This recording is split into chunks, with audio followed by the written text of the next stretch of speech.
Welcome to the WanderLearn podcast. I'm your host, Francis Tapon. In this episode, I answer questions from my patrons, in particular, one patron who gave me a lot of questions about Bitcoin. And it's the summer solstice. I thought, hey, Bitcoin passed $10,000 today, first time in well over a year after a big crash that it had in 2018.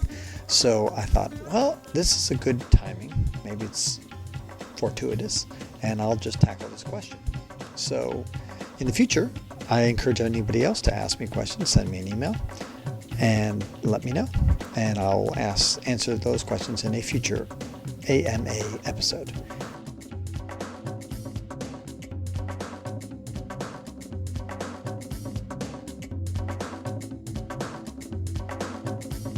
Welcome to the WanderLearn podcast. It's live now. I wanted to do this episode with no warning whatsoever, mainly because I realized two things. First of all, today is the solstice. It's the longest day of the year. So I figured, well, we got to celebrate that. And, I still have light coming in through the window right now.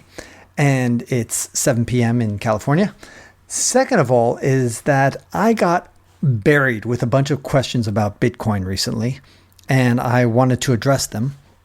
And so that's what a lot of this episode is about. It's an Ask Me Anything episode. So if somebody happens to jump online while I'm doing this, go ahead and ask me a question. I'll be looking at the chat window.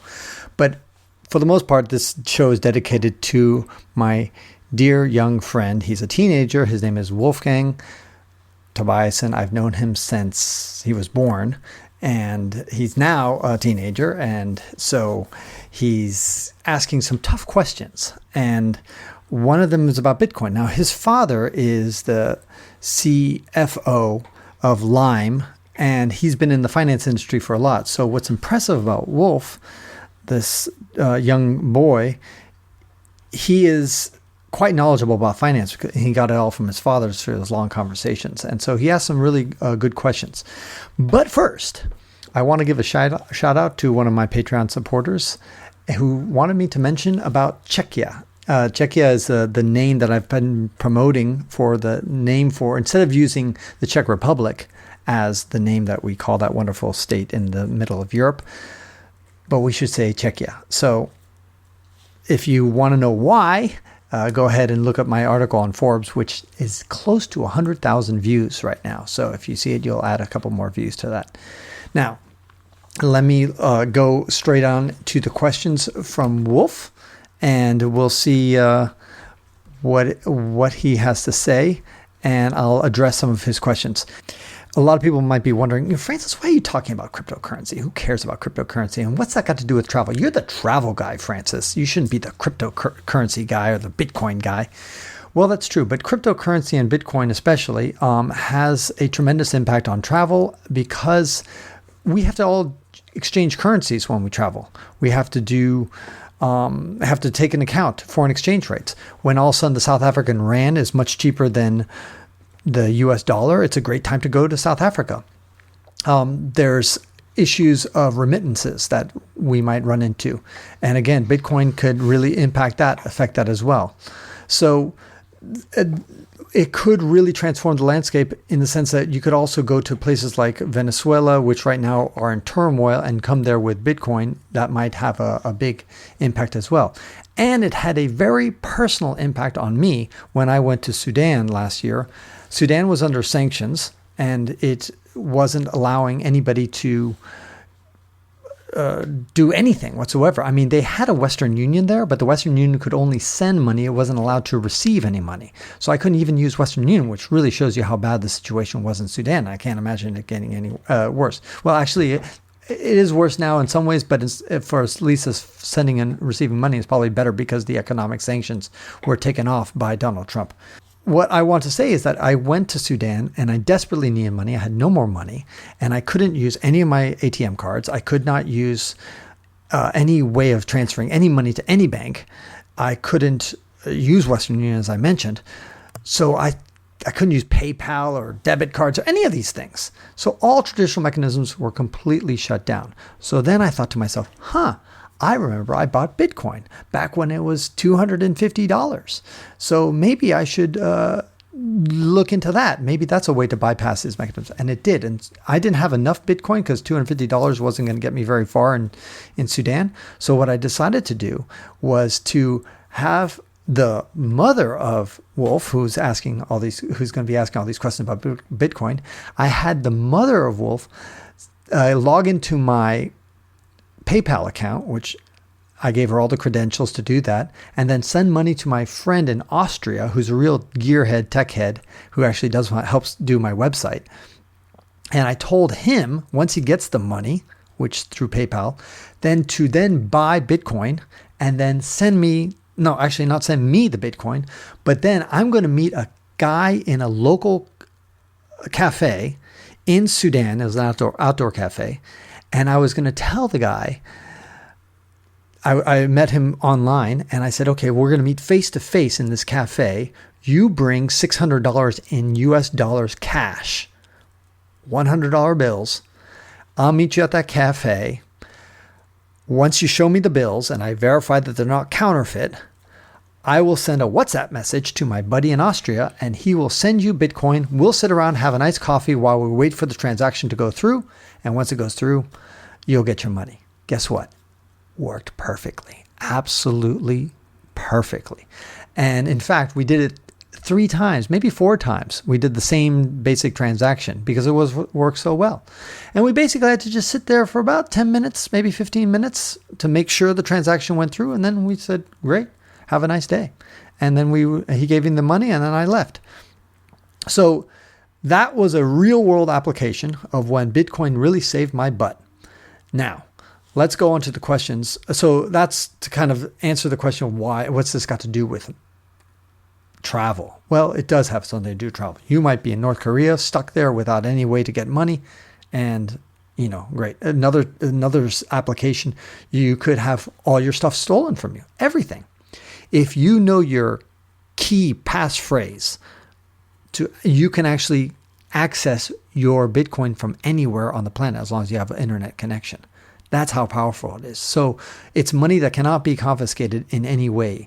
It cannot be frozen, censored, and I learned that firsthand with Bitcoin. So with my experience there. So now let me look into the questions. Now, he said, full disclosure, I'm not knowledgeable about this stuff. What I list below are just some questions and thoughts. So I said, okay. First of all, Wolf asked me, if it was as obvious that Bitcoin was such a great investment, why wouldn't money managers have already done it? Good question, Wolf. In other words, why, if it's such a great investment, why haven't money managers already invested in Bitcoin? Well, the number one reason is that they cannot. Legally, many money managers are restricted. They cannot legally buy. There's only certain things they can buy. There's certain stocks or bonds, etc. Every money manager has their restrictions. And probably the only people are hedge fund managers who probably have that wide spectrum of investment vehicles that they can choose. But if you're a money manager, most likely you just can't go buy real estate in Honduras. You are limited with what are the stated objectives of the fund that you are managing. And unless you are managing you have a complete liberty to buy anything under the planet. You want to buy a Picasso, for example, for your clients or whatever. That's true thing. Bitcoin's at that level. It's so new that it's not even on the radar screen of anybody out there. So that's one issue. Second of all, well, just because money managers are not investing in it doesn't make it a bad investment. Money managers, like I mentioned, they're restricted in many ways. They don't manage many things. You might have a great opportunity to buy, I don't know, an antique car for some reason like that, and think it might appreciate. That's not a very good example, but you get my point. So the main reason why money managers are not buying it at this point. But by the way, here's a side issue. At some point, they may be allowed, and I think they will be allowed to invest in Bitcoin. And when that happens, all of a sudden you've got billions, if not trillions of dollars under management that could flood into Bitcoin potentially. And that will be a big game changer. More on that later. All right. Number 2, banks, he says, Wolf says, banks are safe with your money. Is there really any corruption at the top? Plus, won't it be harder for governments to seize illicit money?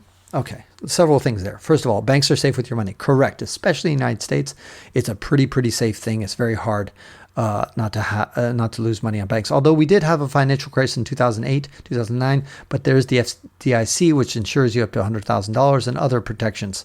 So I think banks are indeed pretty safe in the United States, but it's not safe in many other parts of the world. And there is corruption at the top in other parts of the world, where they will freeze your assets. They will not allow you to access, for example, in Venezuela, they may say you can only take out $100 per week, even no matter what.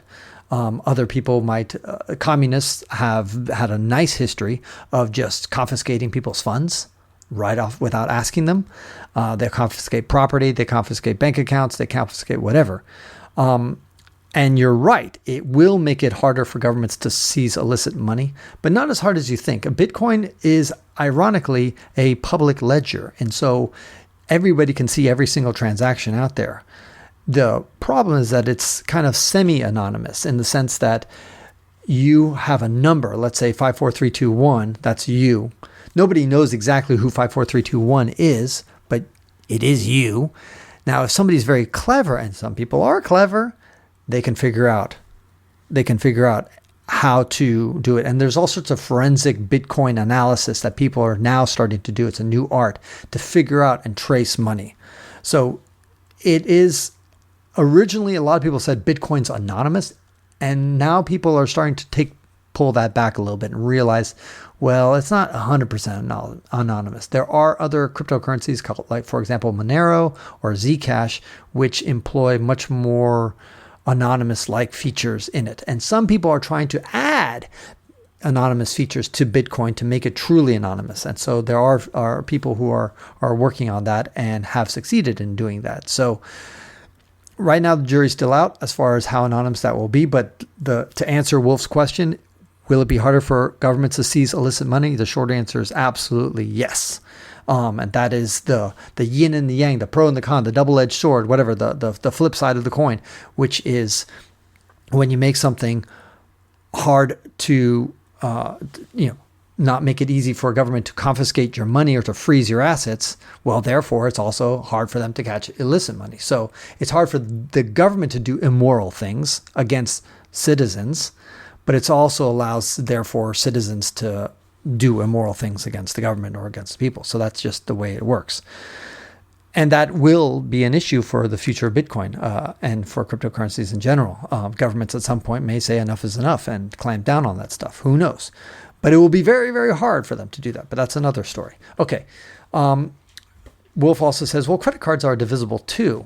Apple Pay, for example. And what he means by divisible is that one property of money is that it's divisible. So, for example, if I have, this water bottle and it's worth, let's say, $10, I can't divide it into, say, give you $1 of this water bottle. I can't just chop it off. It's not divisible. Gold, you can shave off gold, but it's kind of a pain in the butt. So one property of money is that it should be divisible. So money is divisible, and the Bitcoin is certainly divisible. And credit cards are useful.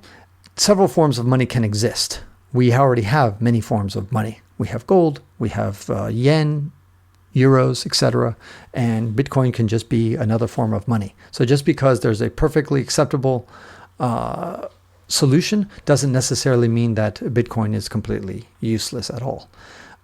Let's go back to his questions here. I think the argument is that it's been the top performing asset for the last 10 years is moot because it's just a reflection of interest. So what I pointed out to Wolf, I told him that Bitcoin has been the top performing asset for the last 10 years. And he said, okay, well, great. But that's moot because that's just a reflection of interest. Well, I wouldn't say that's just moot. I mean, that's a pretty significant thing. To be the top performing asset for the last 10 days is pretty moot. Like, who cares? The last 10 months, not so important, and not so, it's impressive, but not so. But last 10 years, well, that means there's some staying power there. And you can say, well, it's just a reflection of interest. Well, okay. But I mean, when stock markets have been the best performing asset in most 20-year periods, you could say that, well, that's just a reflection of interest in stocks. So what? Well, that's important. Things that there's a lot of interest in go up in value. New York real estate, there's a reflection of interest. Property prices have been going up. Why? Because people are interested in them and therefore bid the price up. So don't discard the fact that Bitcoin's going up just because it's a reflection of interest. It's significant that it has been outperforming every single asset in the last 10-year period. So now, of course, that's been super volatile, as the chart that you might have seen earlier. Also, Wolf says, all the alleged utility is just loopholes that the governments would object to. Yes, I agree that there is some of the best features of Bitcoin are things that the government doesn't like. And that will be an issue. But same thing, that means that you could have said the same thing about email or the internet, that the government doesn't like email or the internet because it could create all sorts of things. A lot of governments don't like Twitter, don't like Facebook. They ban a lot of social media out there because the government doesn't like it. Doesn't mean that it's not doesn't have utility, and doesn't mean that at some point those things will take off, despite that many governments will dislike that. So that's I wouldn't throw that away. Now here in Quora, he found several things. So he just quoted from Quora. I don't know if that's the way you pronounce that website. It's where you ask questions and get answers. And one person said, well, one reason that Bitcoin has gone up is simply sentimental valuation. He said, quote, if not for sentiment, they are worthless, since they have no utility, nor are they a commodity. I disagree with that's no utility, by the way. And by the way, some governments value them as commodities and not as currencies, cryptocurrencies.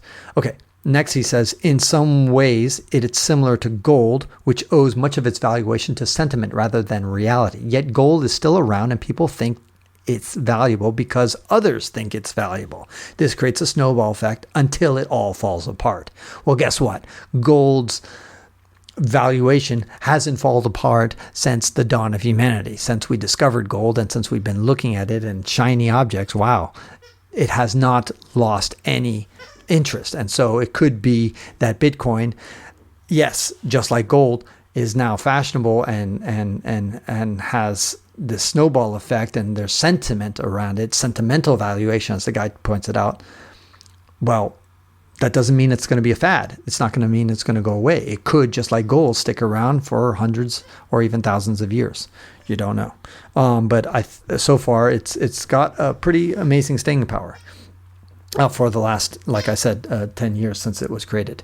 Okay, number 2, it's not insured. Yes, no reputable company, he says, or quoting again from Quora, no reputable company or first world country is insuring them, and it is unlikely that anyone with a good reputation will. At some point, I am sure lawyers and scoundrels will provide some sort of insurance similar to the credit default swaps or something similar, but even those will be highly susceptible to failure given their intent. Not to mention, insurance is not a free, so Bitcoin will become even more expensive to transact once it is insured by someone. Now, I'm not sure about this insurance argument. I mean, I don't know if stocks, I guess, are insured, or U.S. dollars. I mean, there's certain insurance to U.S. dollars, but there's a lot of investments, a lot of assets that don't necessarily have insurance related to them. And I think the insurance company would come along to insure Bitcoin if that's important to somebody. But I just don't see that. I don't see this argument as being very persuasive.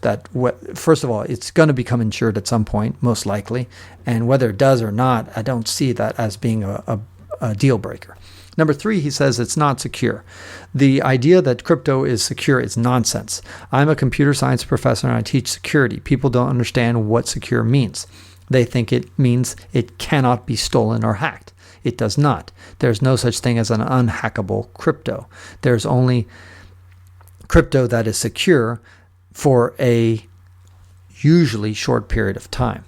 Bitcoin's never, ever been hacked in 10 years. There have been exchanges that have been hacked, that's for sure, but not the actual blockchain. Because in order to hack the blockchain, you have to have 51% of the computing power that's behind it.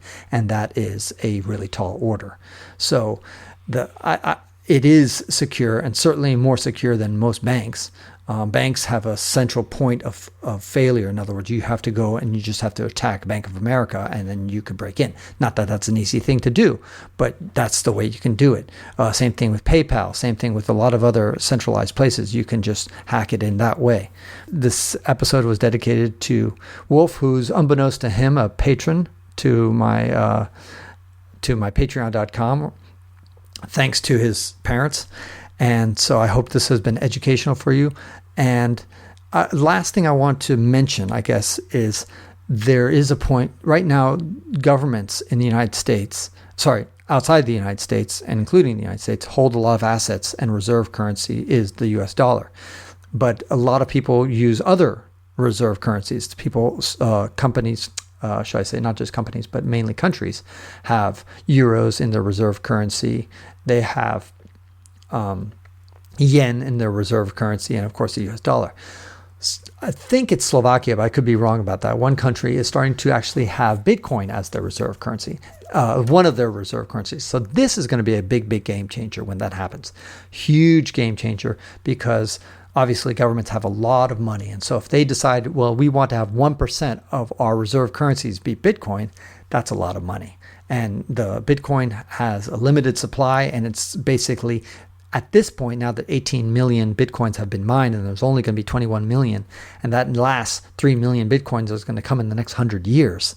So basically, we're plateaued. There's no more Bitcoins really being created that much. There's going to be a halving event coming up in next year in 2020, and that's going to mean even fewer Bitcoins are being mined. And so as a result, the supply is extremely constricted at this point. And so when you have a spike in demand, it spikes the price.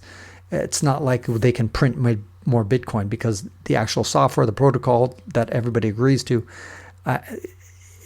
they can't change that. So it's fixed, versus any other currency where you can just print more euros or dollars if you need them.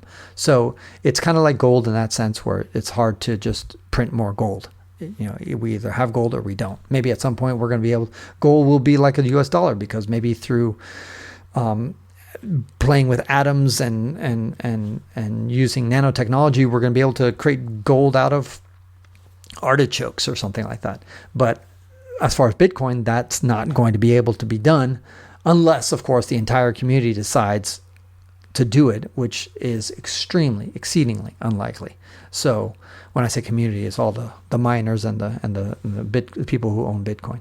And during the time I've been speaking, by the way, Bitcoin has just gone up another $500. So now it's past $10,800. I don't think it's going to last. I think at some point it's going to pull back. And by the way, a little prediction that I made at the end of last year, 2018, I predicted that Bitcoin would double in price this year. It's more than doubled. It's nearly tripled. So I was wrong. Sorry about that. Have a great day. Bye. And that concludes this episode of the WanderLearn podcast, where we explore travel technology and transformation. If you'd like to see the show notes with links to what we talked about, or if you'd like to comment on the show, or if you'd like to ask me a question, then go to WanderLearn.com and click on the latest episode. If you'd like to connect with me, just remember Tapon. That's my first initial and my last name. Tapon is the username I use on all social media. You can also get to my website by going to ftapon.com. Here's one last reason to remember Tapon. If you like what I do and want to get rewarded for supporting my projects, then go to patreon.com/ yep, you guessed it, ftapon. That's where you can pick up some sweet rewards for as little as $1 a month. And remember, subscribing to the WanderLearn podcast helps, but downloading each episode helps even more. Please share the podcast, review it, and sign up for my newsletter at WanderLearn.com. This show was edited by Rejoice Tapon. The music was composed by Eric Stratman. This is Francis Tapon, encouraging you to wander and learn.